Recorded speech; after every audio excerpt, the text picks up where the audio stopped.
Wait, bite what?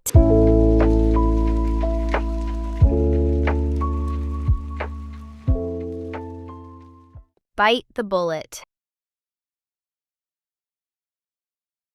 Bite the bullet.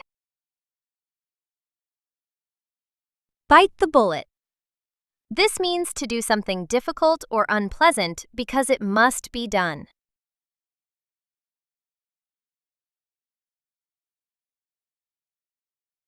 Now, let's see how people actually use this idiom in casual conversation, at work, and in poetry. I bit the bullet and went to the dentist. The person was probably nervous or didn't want to go to the dentist. However, they knew it was important, so they gathered their courage and went anyway. The company had to bite the bullet and reduce expenses.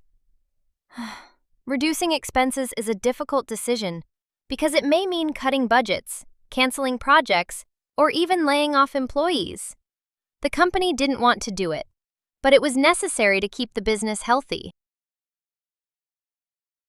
The warrior bit the bullet beneath a sky of fading gold.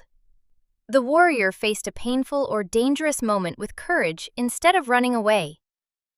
Even though the situation was hard, the warrior accepted it and continued forward.